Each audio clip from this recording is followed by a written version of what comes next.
Some car companies make cars. And then, there is Volkswagen. This isn't just a manufacturer, it is a global phenomenon, a cultural earthquake on four wheels. You could be a rock star or a plumber, a student or a CEO, and nobody would bat an eyelid if you turned up in a Golf. It's the great automotive equalizer.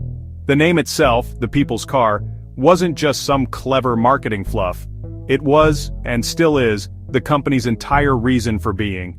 A promise hammered into every single panel they have ever pressed. Think about it.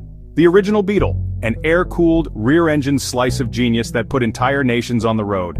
Then came the Type 2 bus, the chariot of choice for every long-haired, guitar-strumming idealist. And then, they gave us the Golf, the definitive hatchback that every other company has been trying to copy for 50 years. And now they're doing it all over again with electric cars like the ID.3 and the brilliant ID.Buzz. Same formula, just with batteries instead of pistons.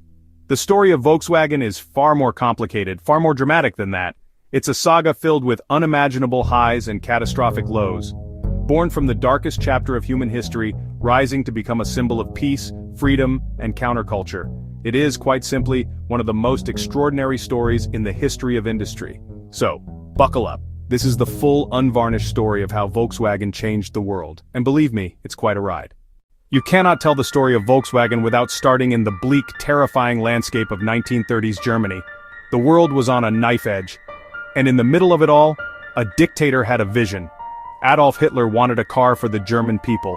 A people's car, or Volkswagen. It had to be cheap, simple enough for anyone to maintain, capable of carrying 2 adults and 3 children. And able to cruise happily on the new autobahns. It was a propaganda project, pure and simple. To turn this vision into metal, they needed an engineering genius. And they found one in Ferdinand Porsche. Yes, that Porsche. He sketched out the design for what would become the Beetle. With its distinctive curved shape, its engine in the back, and its almost comical simplicity. A massive new factory was built in a town created from scratch, Wolfsburg. The whole thing was a state-sponsored behemoth. German workers were encouraged to buy saving stamps, stick enough in a book, and you would eventually get your very own Volkswagen. It was a national sensation. But here's the thing, not a single one of them ever received a car. Before the factory could begin mass production for civilians, the world plunged into war. The dream was put on hold, indefinitely. A cruel trick played on an entire nation. Instead of cheerful family cars, the Wolfsburg factory was repurposed for the German war machine, building military vehicles like the Kubelwagen. The factory was largely built and operated using forced labor, a grim and inescapable stain on the company's origins. The car that would become a global symbol of peace and love was born from fascist dictatorship and forged in the fires of war. You simply cannot ignore where it came from. When the war ended in 1945, Germany was in ruins, and so was the Volkswagen factory. Wolfsburg had been bombed to kingdom come. It was a wreck, a pile of twisted steel and rubble. The victorious Allied forces took control, and the factory fell into the hands of the British Army. Frankly, they didn't know what to do with it. They offered the whole thing to the British motor industry. Ford was offered it too. And you know what they all said? No thanks. They thought the Beetle was ugly, noisy and weird. They declared it had no future. It was one of the biggest miscalculations in automotive history. A British Army officer, Major Ivan Hurst, was put in charge. He was a brilliant man, an engineer with vision. He saw potential in the rubble. He got a few battered Beetles working, painted them army green, and convinced the British military they needed transport. An order was placed for 20,000 cars. It was a lifeline. Against all odds, with limited resources and a workforce of refugees and former soldiers, Hearst got production started. He was the unsung hero who saved the company from becoming a footnote in history. Once the factory was handed back to German control in 1949, the Beetle phenomenon truly began. It was the perfect car for a continent rebuilding itself, astonishingly cheap to buy and even cheaper to run. The air-cooled engine couldn't boil over and couldn't freeze. You could fix it with a hammer and some optimism. It was tough, reliable, and honest. As Europe got back on its feet, the Beetle was the car that got it moving. It chugged up alpine passes, navigated chaotic Roman streets, and became familiar on every road from Norway to Portugal. Then, it set its sights on the biggest prize of all, America.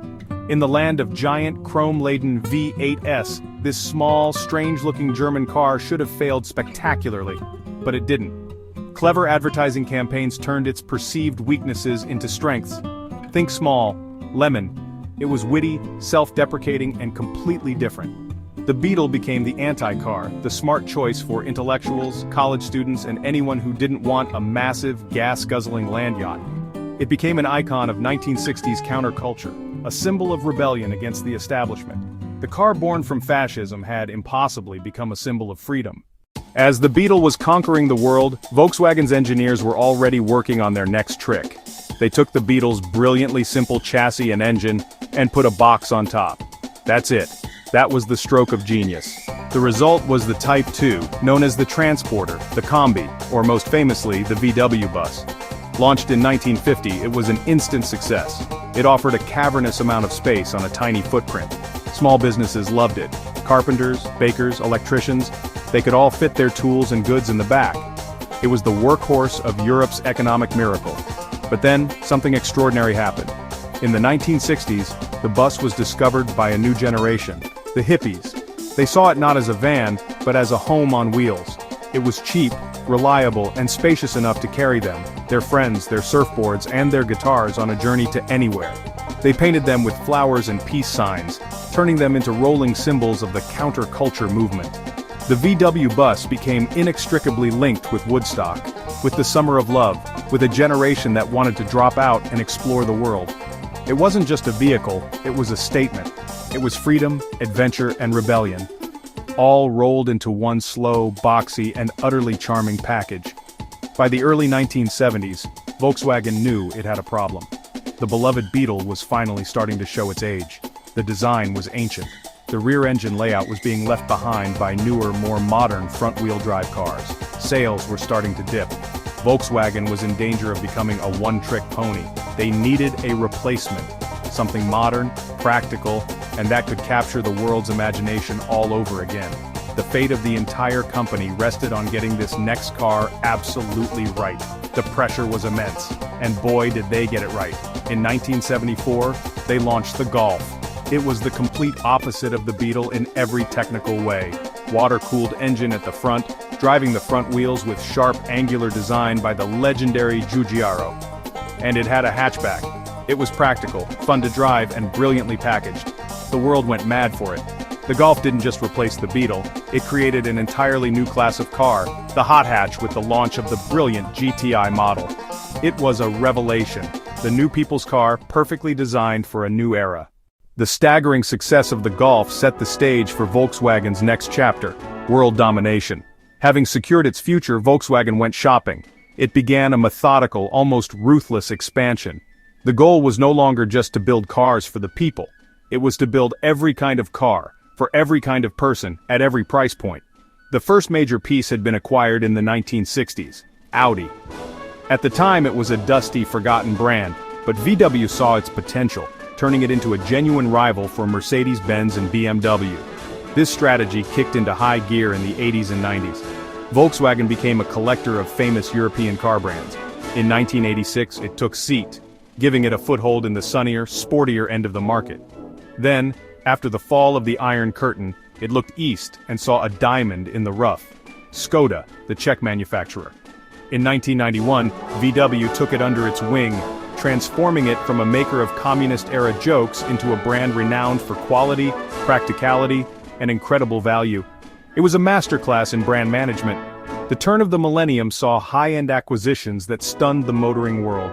Suddenly, Volkswagen owned Bentley, the pinnacle of British luxury. It owned Bugatti, builder of impossibly fast hypercars. And it bought Lamborghini, the most outrageous Italian supercar maker of them all.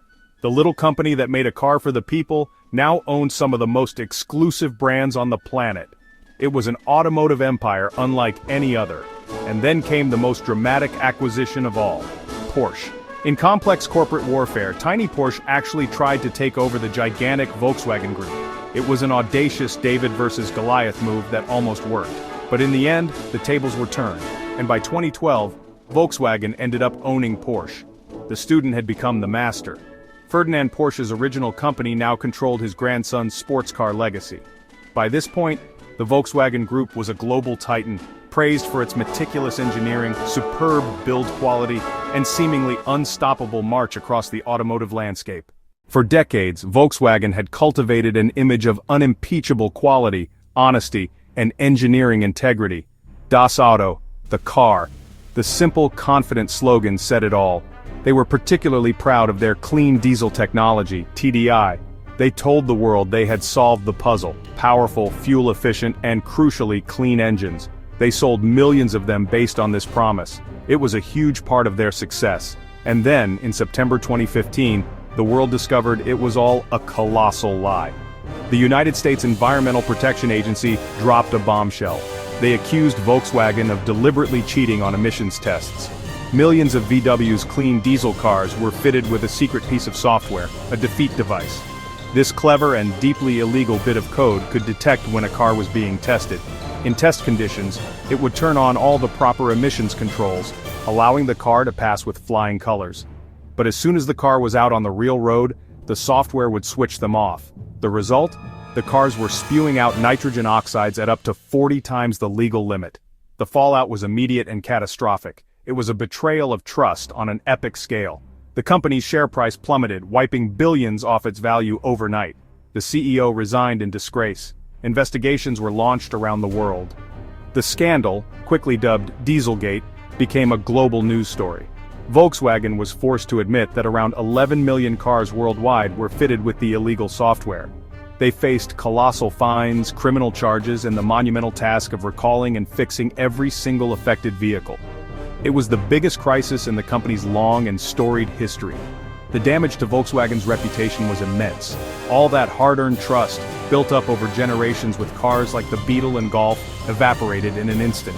The brand that stood for honesty and engineering excellence was now a byword for corporate deception. It was a humbling, humiliating, and eye-wateringly expensive disaster. The company was forced into deep and painful soul-searching. How could the company of the people's car have got it so spectacularly wrong? A new direction was needed, and fast. From the ashes of the Dieselgate scandal, Volkswagen knew it couldn't just apologize and carry on. It needed a radical reinvention, a complete change of direction. It needed a new mission, a new purpose to convince the world it had learned its lesson. And it found one. The company that had once championed diesel decided to pivot hard towards an all-electric future. It wasn't just a tentative step, it was a full-blown bet-the-farm commitment. Volkswagen announced it would invest tens of billions of euros into developing a new generation of electric cars, aiming to become the world leader in e-mobility by 2025. The centerpiece of this electric revolution is the ID family. This isn't just one car, it's a whole range of bespoke electric vehicles built on a brand new dedicated platform called the MEB. This is Volkswagen going back to its roots. Just as the Beetle was designed to be an affordable car for everyone in the 20th century, the ID. 3 hatchback was designed to be the electric people's car for the 21st. It was followed by the ID, 4 and ID, 5 SUVs, and most brilliantly, the ID.Buzz. This fantastic, retro-styled electric van is a direct spiritual successor to the original Type 2 bus, showing that Volkswagen hasn't lost its touch for creating desirable, emotional cars. But the ambition goes far beyond just building the cars. Volkswagen is transforming its entire operation. Factories across the globe, from Germany to China to the United States, are being retooled to produce electric vehicles. The company is investing heavily in its own battery production, building giant gigafactories to secure its supply chain and drive down costs. It's a monumental undertaking, a top-to-bottom transformation of one of the world's largest industrial companies. The goal is to make electric cars not just for the wealthy but affordable, practical, and desirable for millions of people. Sound familiar? It's the original people's car mission, rebooted for the electric age. This isn't just about business, it's about redemption. Volkswagen is desperately trying to reposition itself as a leader in sustainability. The company talks about carbon-neutral production and a holistic approach to the vehicle lifecycle. After the deceit of Dieselgate, this intense focus on transparency and environmental responsibility is a matter of survival. They know they have to earn back the public's trust, and they believe that leading the charge towards a cleaner electric future is the only way to do it. It's an audacious gamble, but if they pull it off, it could be the company's greatest comeback story yet. So there you have it, the sprawling, epic, and often contradictory story of Volkswagen. Has any other car company been on such a roller coaster ride? I think not. This is a company that was conceived as a tool of fascist propaganda, a dark dream born in the mind of a dictator. It should have died in the rubble of 1945. It should have been a historical curiosity, a footnote in the story of the Second World War. But it wasn't. Through a combination of British foresight, German ingenuity, and the sheer, undeniable brilliance of its first product, it not only survived but thrived, rising from the ashes to become a global powerhouse. It gave the world the Beetle, a car that did more than just provide transport. It became a cultural touchstone, a symbol of post-war optimism, and later a badge of honor for the counterculture. Then, it gave us the VW bus, the vehicle that defined a generation's quest for freedom and adventure. Just when it seemed like a one-hit wonder, it reinvented itself completely with the Golf. A car so perfectly conceived that it set the template for the modern family hatchback for the next 50 years. It built an empire, collecting car brands like they were stamps, all while cementing a reputation for quality and engineering that was the envy of the world. Of course, the story is not without its dark chapters. The company's origins are an inescapable stain, a reminder of the horrors of the regime that created it. And the Dieselgate scandal was a moment of profound shame, a self-inflicted wound that saw the company's carefully crafted image of integrity shattered into a million pieces. It was a shocking betrayal of the very people its name promised to serve. It was proof that even the biggest giants can stumble and stumble badly. It was a fall from grace of biblical proportions, yet somehow, Volkswagen endures. It seems to have an almost unique capacity for survival and reinvention. From the ashes of war, it gave the world the Beetle. From the crisis of an aging product line, it gave us the Golf. And now, from the depths of the emissions scandal, it is attempting its most audacious transformation yet, to lead the world into the electric age. It is a story of darkness and light, of failure and redemption, of engineering genius and corporate folly. It is the story of the people's car. And whatever you think of it, you cannot deny that for better or for worse, Volkswagen truly did change the world.